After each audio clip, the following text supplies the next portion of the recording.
When people talk about World War II, they often focus on the battles, the weapons, and the strategies that turned the tide of history. But beneath the thunder of artillery and the roar of engines, there was another kind of ingenuity at work, one that kept armies moving long after supply lines broke down.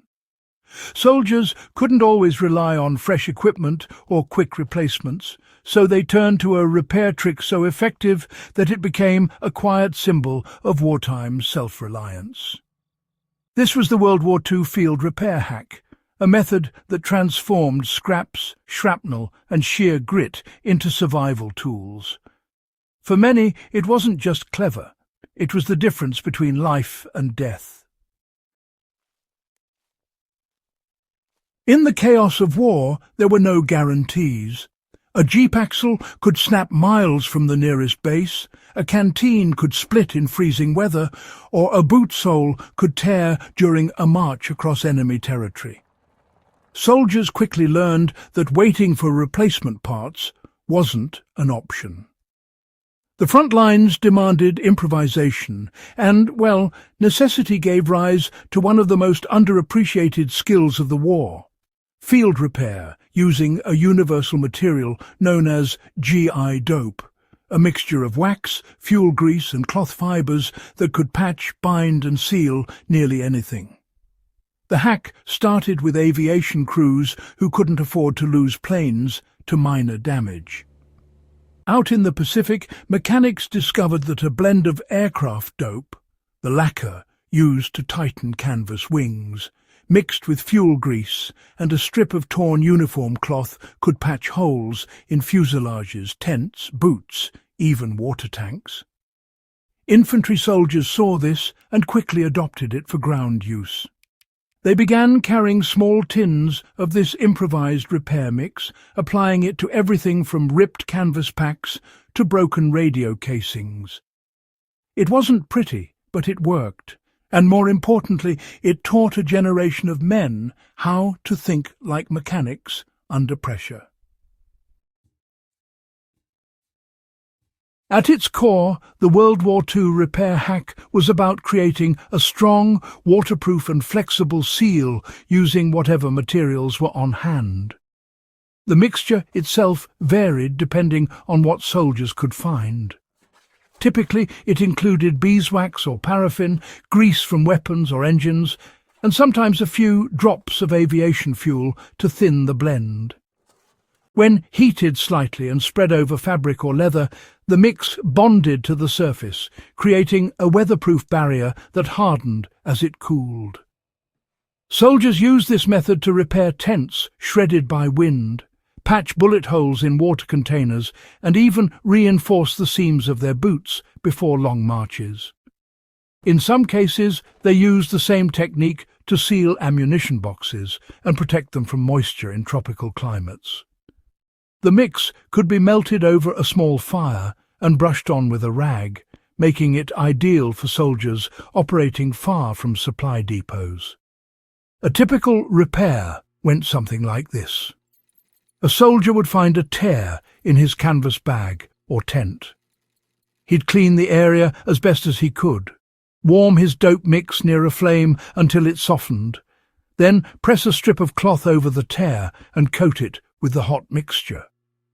As it cooled, the patch hardened into a waterproof seal that could withstand days of rain and mud. Some soldiers even used this method to repair their winter gloves, creating a flexible barrier that trapped warmth and repelled water. What made the World War II repair hack remarkable wasn't just its effectiveness, it was its simplicity.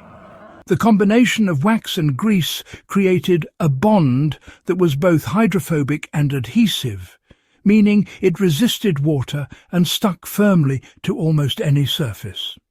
The added cloth layer provided strength and structure, much like modern composite materials.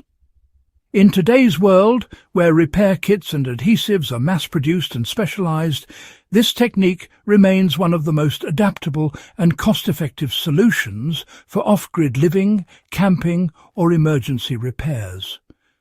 Whether you're fixing a leaky tent or sealing cracks in a container, the same principle applies: wax for waterproofing, grease for flexibility, and fabric for reinforcement.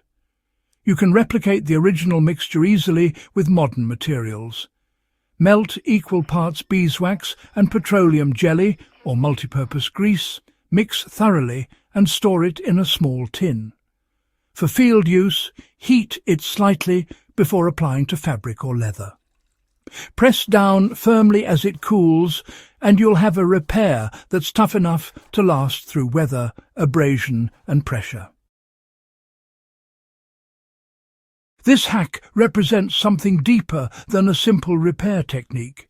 It captures the spirit of World War II soldiers who had to rely on resourcefulness when everything else failed. These men turned to the principles of physics and chemistry without even realizing it. They understood that grease repelled water, wax hardened into a barrier, and cloth provided tensile strength. One notable example came from the British 8th Army in North Africa. Their mechanics, often stranded far from depots, used a similar compound to repair cracked fuel cans. They combined wax, engine oil, and even desert sand to form a temporary seal that held long enough to reach the next camp. American GIs stationed in the Philippines used the same trick to waterproof rifle stocks and preserve equipment during monsoon season. The lesson is clear.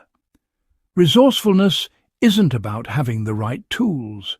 It's about knowing how to adapt what you already have. For anyone interested in survival, restoration, or self-sufficiency, the World War II repair hack offers a practical skill worth mastering.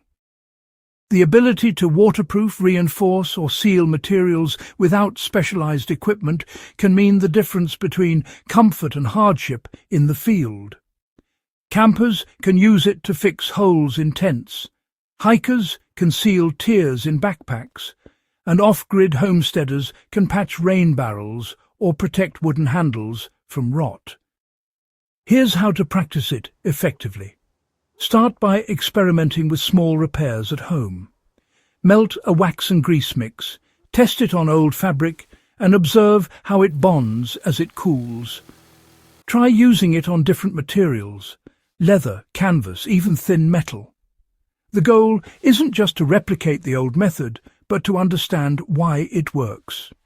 Once you do, you'll start to see opportunities everywhere, to mend rather than replace, to preserve rather than discard. That was the mindset that kept World War II soldiers moving forward, no matter what they faced. In the larger picture, this forgotten repair hack symbolizes the quiet resilience of the World War II generation. They didn't just fight battles, they built, fixed, and adapted under impossible conditions. Every patched boot and sealed canteen was an act of defiance against chaos. Their methods remind us that survival isn't always about strength, it's about adaptability. Even today, modern soldiers, survivalists, and craftsmen still echo those lessons in the field. The materials may have changed, but the principle remains the same. When the world breaks, the answer often lies in your own hands. The forgotten World War II repair hack wasn't just about mending gear. It was about independence. It proved that skill, not supply, is the true foundation of survival. In an age where disposable goods dominate and repair culture fades, reviving this knowledge connects us to a time when every soldier, mechanic, and field engineer understood the value of self-reliance. If you found value in uncovering this lost piece of wartime ingenuity, make sure to subscribe to Echoes of Valor and share this story with fellow history enthusiasts and survivalists. The wisdom that kept our grandfathers alive on the battlefield can still serve us today. Proof that old knowledge, when remembered, never truly dies.